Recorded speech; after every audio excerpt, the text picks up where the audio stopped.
The music was soft, romantic, almost sacred, but Ethan Cole couldn't breathe.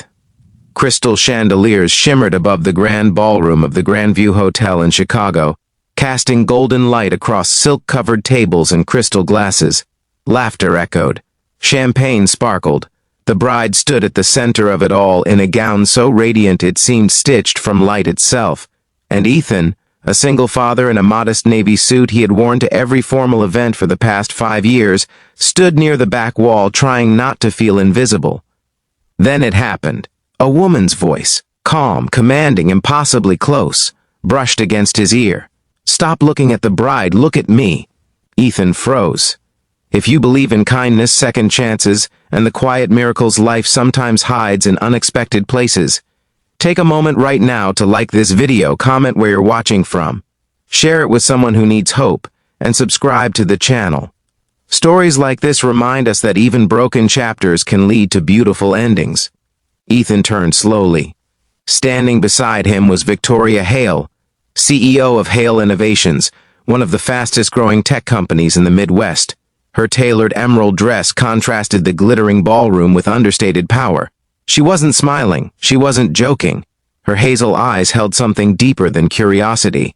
Ethan looked away almost immediately, embarrassed, his gaze drifting back toward the bride. He hadn't meant to stare, but weddings had a way of reopening old wounds. 5 years earlier, Ethan had stood at an altar himself in a small church in Indianapolis. He had believed in forever then, believed in promises, believed that love was enough. It hadn't been. His wife, Rebecca, had walked away 2 years into their marriage, leaving him with a newborn son and a stack of unpaid medical bills after complications during childbirth. She said she felt trapped, said she wasn't ready for motherhood, said she needed to find herself. Ethan never blamed her out loud, but he carried the weight alone. He moved to Chicago for a better job, working as a logistics supervisor at a mid-sized distribution company. It paid enough to cover rent for their tiny 2-bedroom apartment in Aurora and daycare for his son, Caleb. Most nights he came home exhausted, reheated leftovers, and helped Caleb with kindergarten reading before falling asleep on the couch with spreadsheets open on his laptop. Love wasn't something he had room for anymore. The wedding tonight was for his college roommate, Marcus. Ethan almost didn't come. He didn't own anything expensive enough for this crowd. Most guests were executives, entrepreneurs, polished people who seemed to glide through life without scuffed shoes or under-eye circles.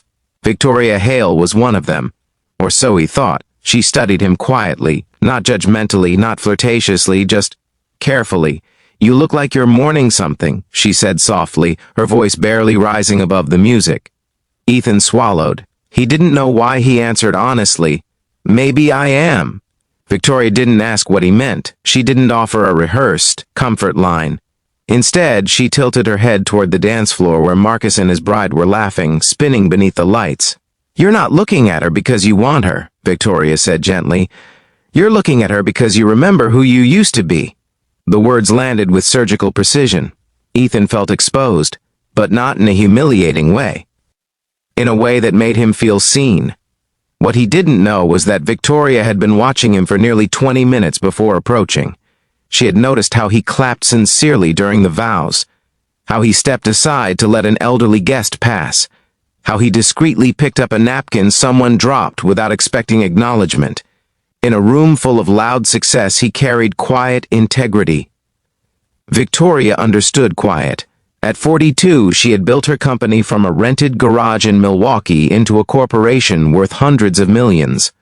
She was admired, respected, even feared in boardrooms, but her personal life had been a sequence of calculated relationships that dissolved under the weight of ambition and ego. Men liked her success until they felt overshadowed by it. Men liked her independence until it meant she didn't need rescuing. And men rarely looked at her the way Ethan had been looking at the bride, with longing not for possession, but for meaning. "Do you have children?" Victoria asked. "One," Ethan said, a small smile softening his face. "Caleb. He's 5. The shift in him was immediate. His posture relaxed, his voice warmed, the heaviness in his eyes lightened at the mere mention of his son. Victoria noticed everything. The night unfolded slowly after that. They spoke about small things at first: Chicago traffic, Marcus's terrible college haircut, the best deep dish pizza spots. But beneath every exchange was something unspoken: recognition. Ethan didn't treat her like a CEO. He treated her like a person. Victoria didn't treat him like a struggling single dad. She treated him like a man who still carried depth. When the reception ended, Ethan assumed that was it. A fleeting wedding conversation between two strangers in different worlds. But 3 days later, he received an email. Not from a dating app, not from Marcus, from Hale Innovations. Victoria had asked her HR team to pull his professional profile after learning his last name from the seating chart. She discovered something interesting. Ethan had streamlined logistics processes at his company, reducing costs by nearly 15% over 3 years, without recognition, without promotion. She didn't offer him charity. She offered him opportunity. A senior operations role had quietly opened at Hale Innovations after a restructuring. It required grit, analytical thinking, and leadership under pressure. It required someone who understood what it meant to build something carefully. It required someone like Ethan. When they met again, this time in her office overlooking Lake Michigan, the air felt different, more serious, more vulnerable. "I didn't approach you at the wedding because you were staring at the bride," Victoria admitted. "I approached you because you weren't staring at yourself." Ethan didn't fully understand. She continued, explaining that in rooms like that, most people were calculating, networking, posturing, positioning. He had simply been present, present with his memories, present with his pain, present with his humanity. He accepted the position after long consideration. The salary increase meant better schooling options for Caleb, health benefits that actually covered more than the bare minimum, a chance to breathe. The first months were difficult. The corporate environment was sharper, faster. Some executives questioned why the CEO had personally recommended an outsider. Ethan worked late nights, reviewed data twice, triple-checked presentations. But Victoria never hovered. She believed in earned confidence. Over time, Ethan proved himself. Systems improved, teams stabilized, profits quietly rose, and somewhere between quarterly reports and school science fairs, something else grew. It wasn't dramatic. It was subtle. Victoria attended one of Caleb's elementary school art exhibitions after Ethan mentioned it casually. She stood in a classroom filled with finger paintings and construction paper rockets, wearing jeans instead of tailored suits. Caleb showed her a drawing of "My Dad the Superhero." Victoria's eyes glistened. Ethan saw that. He saw how she knelt to Caleb's level, how she asked thoughtful questions, how she didn't check her phone once. For the first time in years, Ethan allowed himself to imagine something beyond survival. But fear lingered. He worried about power dynamics, about public perception, about whether he was enough for someone like her. Victoria sensed it one evening as they stood on the office terrace watching the city lights flicker alive. "You're still looking at the bride," she said quietly. He exhaled. "You're afraid of losing something that hasn't even begun," she added. And she was right. Ethan had spent 5 years bracing for abandonment, assuming love was temporary.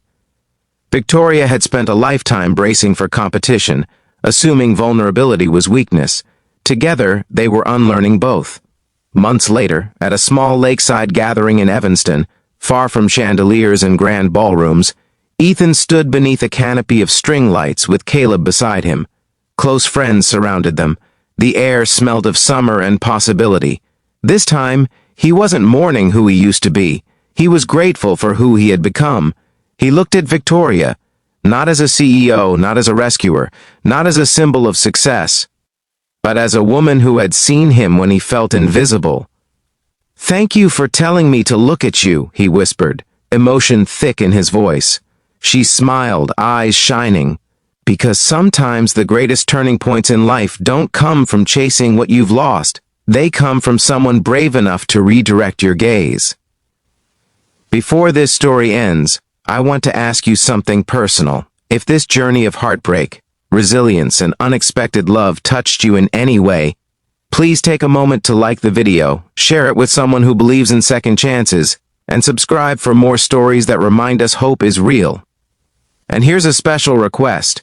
Comment the word seen if you've ever felt invisible but kept going anyway. Because Ethan's story isn't just about romance, it's about being noticed, about being valued not for perfection but for perseverance.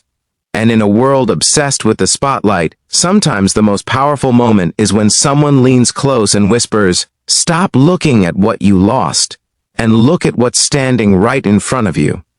If this story touched your heart even a little, engage with this video and let it reach someone who needs the reminder that their best chapter may still be ahead.